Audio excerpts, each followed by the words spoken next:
Hey guys, welcome back to 5 Cent Wax. This week I've got a short video for you titled Teddy Ballgame in the 55s, where I'm going to show you a couple of new pickups I've added to the collection centered around, you guessed it, Ted Williams, Teddy Ballgame himself. So if you've watched any of my videos before, you know I'm currently putting together the 1955 Topps run. And before we get into the new edition, I thought it may be a good time to recap that now. There's 18 Hall of Famers in the 1955 Topps set. The first 6 that I've picked up are card number 19, Billy Herman. He's the manager in the set. Found this one raw in really good condition, as well as a couple others. Next, card number 24, Hal Newhouser.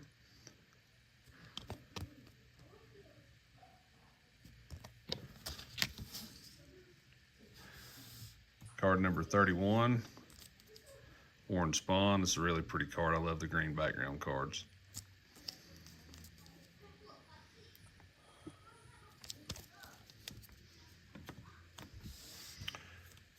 Card number 100, Monty Irvin. Beautiful card. Monty's about like Ernie Banks. He never took a bad picture.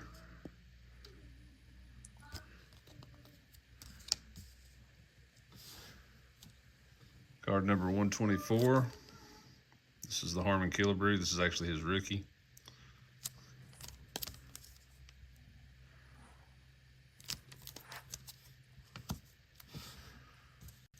And card number 155, Eddie Matthews.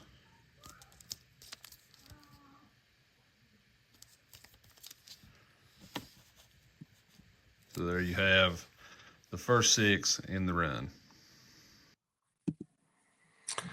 Well, I'm certainly tickled to death to have added all those to the collection so far. I'm even happy to report that I just added card number 2 to the set, Ted Williams. And I love this card. It's in great condition. I'm going to pull it up on the screen now so you can get a better view of it. Bear with me just a sec. So I was looking for a Ted or a Jackie, or the Ted or the Jackie of the set. When I went into filming my interview with Garrett for last week's episode, if you've had a chance to catch that, if not, I encourage you to go back and watch it.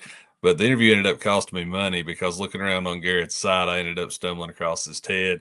And Garrett, being the great salesman that he is, he ended up just going ahead and selling this baby to me. So, Garrett, thank you very much for the opportunity to work with you and own this card and add it to my collection. One of the other things I'm starting to really realize about the hobby and how much fun it can be, or really why it's so much fun, is because your collection can be made up of anything you want it to be made up of.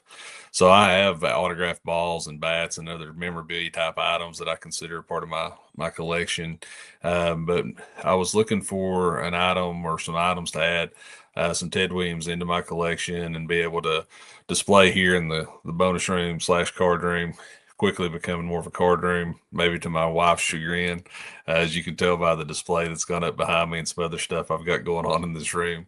But I thought it'd be really cool if I could add some old magazines that related to significant periods in time in sport. And so I stumbled on the September 1st, 1941 edition of Life magazine featuring Ted Williams on the cover, and was tickled to go ahead and pick it up.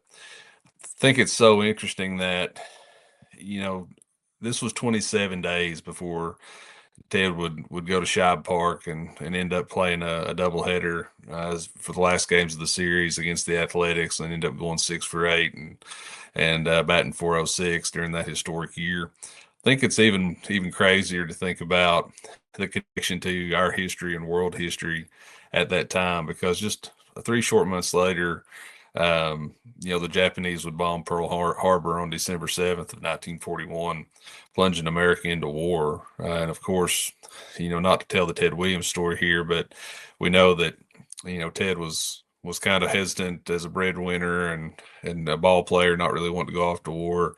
Ended up joining the Naval Reserves, and then ended up being commissioned as a pilot in the Marine Corps, and served as a flight instructor during World War II, and then would later be recalled during the Korean War and serve in combat, almost losing his life on his first mission and having to crash land his plane. So actually actually becoming a war hero in the process. But it's items like that that I'm also looking to add to my collection outside the cards. And if you're, kind of looking for things to add to your collection, I think some of those little magazines are a great way to kind of spice up what you're doing, or a new avenue to have fun, and kind of add some variety to your hobby and to your collection. So with that, I'm going to wrap it up. As always, we'll go to Big Brother's mailbox. I sure thank you for tuning in this week. All right, let's see what goodness we can pull today. Let's go right here. Envelope number 1. We have, looks like a Topps Heritage. I've been pulling a lot of these out of envelopes on my channel lately. Brad Ausmus. Nice. Brad was a great catcher, good player for the Astros for many years. That's a nice looking card. Good looking signature too. Nice blue Sharpie. Very nice. Happy with that. Number 2. Let's go right here. We have, see Chan Ho Park, so that excites me. Nice. Upper Deck, another nice signature. Sign that one on a good spot on the card. Oh, Chan Ho could bring it. It's a pretty card too. And number 3.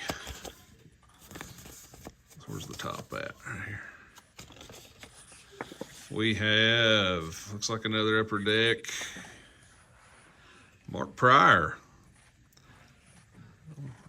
If I'm not mistaken, I think Mark Pryor is the pitching coach for your world champion Los Angeles Dodgers right now.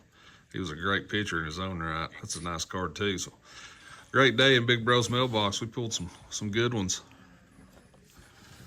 Check that out.